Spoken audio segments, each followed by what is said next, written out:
Welcome to key colours.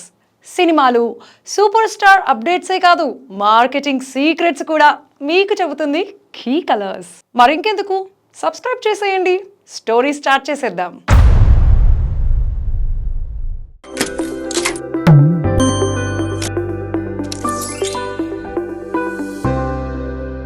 Super star Mahesh Babu సినిమాలు ఏడాదికో రెండేళ్లకో ఒకసారి వచ్చినా ఆ మధ్యన మహేష్ ఫ్యాన్స్కి ఓ సాటిస్ఫాక్షన్ ఉండేది. బాబు రోజు యాడ్స్లో కనిపిస్తాడు కాబట్టి గ్యాప్ కవర్ అయిపోయింది అనుకునేవాళ్ళు. ఈ మధ్యన ఆ ఫెసిలిటీ కూడా లేకపోయింది.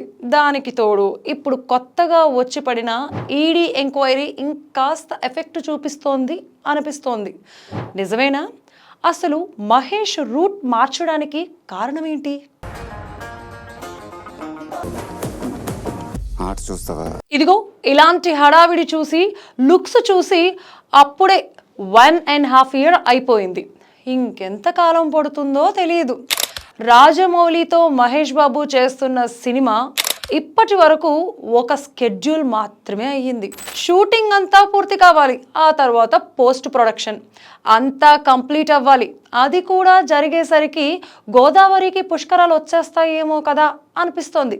అదేనండి, 2027 వచ్చేస్తుందేమో కదా అని. మహేష్ సినిమాలు మామూలుగానే స్లో రిలీజ్, ఇప్పుడు ఏకంగా 3 ఏళ్ల గ్యాప్.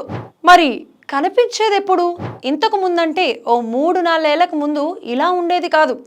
సినిమాలు అప్పుడప్పుడు వచ్చిన యాడ్స్లో మాత్రం మహేష్ పక్కాగా అప్డేట్ అవుతూనే ఉండేవారు, కనిపిస్తూ ఉండేవారు. ఓ దశలో 18 బ్రాండ్లకి మహేష్ బాబు అంబాసిడర్గా ఉన్నారు. సౌత్లో మరే హీరో కూడా ఇంత ఎండోర్స్మెంట్స్ చేయలేదు. ఇదే అంటే వచ్చిన డబ్బుల్లో సగానికి పైగా చారిటీ కోసమే ఖర్చు పెడతారనే ఫిల్లర్స్ వచ్చాయి. కానీ ఇక్కడ మ్యాటర్ సంపాదన గురించి మాత్రమైతే కాదు, అపియరెన్స్ గురించి కదా. మహేష్ ఎందుకు యాడ్స్ తగ్గించారు? ప్రత్యేక కారణం ఏదైనా ఉందా? ఒకప్పుడు వంట నూనెల దగ్గర నుంచి డైమండ్ నగల వరకు అంతా మహేష్ హవానే నడిచేది. కానీ ఎక్కువ కనపడడం వల్ల ఓవర్ ఎక్స్పోజర్ వచ్చేస్తుందని, అంటే అన్నిట్లోనూ కనబడుతూ ఉన్నారు అనే ఫీలింగ్ అన్నమాట.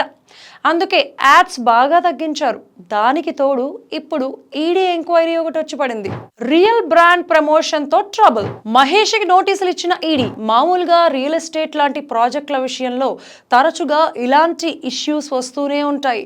ఇప్పుడే కాదు, గతంలో 7-8 ఏళ్ల కిందట Amaravati based real estate company విషయంలో కూడా మహేష్కి చికాకులు వచ్చాయి. ఇదంతా కామన్ ఫినామినా. కూతురు కోసం మహేష్ స్పెషల్ ప్లానింగ్. ఇక యాడ్స్ సితారాతోనే కలిసి చేస్తారా? మహేష్ కూతురు సితారా ఇప్పుడిప్పుడే జ్యువెలరీ, షాపింగ్ మాల్స్ లాంటి యాడ్స్లో, హోర్డింగ్స్లో కనిపిస్తోంది. ఆమెకి సపోర్ట్గా మాత్రమే మహేష్ కనిపిస్తున్నారు ఈ మధ్యన. దానికి తోడు కొత్త సినిమా లుక్స్ రివీల్ అయిపోవడం లాంటి టెన్షన్లు కూడా ఉంటాయి. కాబట్టి ముందు ముందు ఇక యాడ్స్ జోలికి పెద్దగా మహేష్ పోకపోవచ్చు అనిపిస్తోంది. ఇప్పుడు అర్థమైంది మీకు. మీరేమంటారు? మహేష్ యాడ్స్లో ఎక్కువగా కనిపించాలి అని కోరుకుంటారా, లేదంటే ఒకేసారి సినిమాల్లో కనిపించి మెస్మరైజ్ చేయాలి అనుకుంటున్నారా? మీ అభిప్రాయాన్ని కమెంట్స్లో చెప్పండి. అన్నట్టు don't forget to subscribe key colours.